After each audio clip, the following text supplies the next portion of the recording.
नमस्कार शेतकरी बंधूंनो, आज आपण आलेलो आहोत सीताफळाच्या ह्या प्लॉटमध्ये। खरं तर ही महिला शेतकरी अतिशय आपल्या शेतामध्ये कष्ट करत असताना तिला आलेल्या समस्या आणि त्या समस्यावर शोधलेला उपाय याबाबत आपण त्यांच्याशी एक चर्चा करणार आहोत। मावशी, तुमचं नाव सांगा। फुलाबाई मलगोंडा पाटील।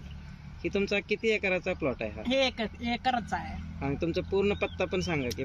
तळेगाव गाव आहे, तालुका आतनी, जिल्हा बेळगाव। जिल्हा बेळगाव, कर्नाटकमध्ये। कर्नाटकमध्ये। हा किती एकराचा तुमचा प्लॉट आहे? आमचं 1 एकराचा प्लॉट आहे। बरं, ह्याच्यामध्ये किती झाड आहेत? सगळे हे 500 झाडं लावताना लावलेली, त्यातनं एक 50-50 गेले असतील। किती वर्षाचे हे 6 वर्ष होऊन 7वं वर्ष चालू झालंय। आम्ही काढणार होतो, एकदा सुद्धा फळ घेतलेलं नाही। गेल्या 5 वर्षात किंवा 4 वर्षात सुरुवातीच्या तुम्हाला काय अडचणी आल्या याच्यामध्ये? काय याच माहिताच नाही, काय फळच नाही। फळ मस्त फुलकळी फुटत्या, सगळं गळून पडते आणि 15 दिवसात बघितलं तर झाड रिकामच।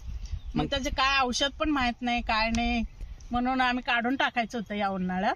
मग दादा चाबकसरवाडीचं दादा भेटलं, असं बोलता बोलता म्हणताना नको, ह्या वर्षी बघूया, मी सगळं औषध सांगतो, माझं पण फळ आहे, तुम्ही बघायला या म्हणताना गेलं। आम्ही बघायला, बघून आलीत पोरं पण, मी पण गेलेली। मग बघून आल्यानंतर त्यांनी म्हटलं तुम्हाला व्यवस्थित मी औषध पाणी सांगतो, तसं करूया। मग आमच्या तिथं पोरं पण आमची बेंगळूरला असतात दोन्ही, म्हणून दादांच्यावर सोपवलं, तुम्ही नुसतं आम्ही खर्च देऊ, तुम्ही औषध पण सांगा, तुमची गाडीनं मारून पण द्या, गडी पण पाठवा म्हणून त्यांनी छाटणी पासून आतापर्यंत गडी पण पाठवून औषध पाणी सगळं त्यांच्याकडे सोपवलं। कुठलं औषध मारलं तुम्ही? वेलसेट ज्यावेळेस स्प्रे झाला त्यावेळेस तुम्हाला ह्या बागेत गेल्या 5 वर्षानंतर ह्या वर्षीमध्ये काय फरक दिसला? फरक म्हणजे काय, फुल मालच आहे। एका झाडावर साधारणतः किती फळं दिसायला तुम्हाला? आम्हाला आता दादाने मोजा म्हणताना सहज मोजले, आम्ही 25-30 पर्यंत मोजले तर, आणि पुन्हा आज सकाळी दादांच्या गड्याला सगळे मोजून बघितलं, एका झाडाला 50 पण आहेत म्हटलं, आणि अजून 60 व्हायचे आहेत म्हटलं। तुम्हाला ह्या झाडावर तुम्हाला किती फळं अपेक्षित आहेत, किती असायला पाहिजे ते आम्हाला माहित नाही, दादाने काय सांगतील तसंच। दादा किती म्हणतात, किती फळं असायला पाहिजे? दादांचं मत आहे झाडासनी कमीत कमी 50-60 फळं झाले तर भरपूर झाले, कारण त्याच्या पलीकडेच आपणाला सटवणार आहे, मागं पुढं असल्यामुळं त्यांना विक्रीला किंवा फळ फुगण्याला याला व्यवस्थित होणार आहे। तर आम्ही बघतोय की बाबा मावशीच्या चेहऱ्यावर पहिल्यांदा हसू ह्या वर्षी बहारामध्ये आलेला आहे। त्यांनी काढायच्या तयारीला निघाले होते, परंतु मीच म्हटलं एवढं वरीच राहू द्या, मी तुम्हाला तुमच्या कंपनीचं मी वापरल्यामुळं मी एकदा ट्रीटमेंट देतो म्हटलं, त्याच्यावर बघूया, नसेल तर काढून टाका माझा।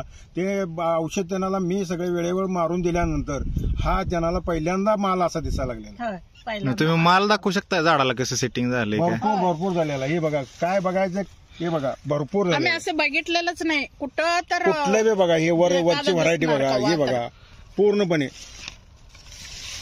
बघा, हे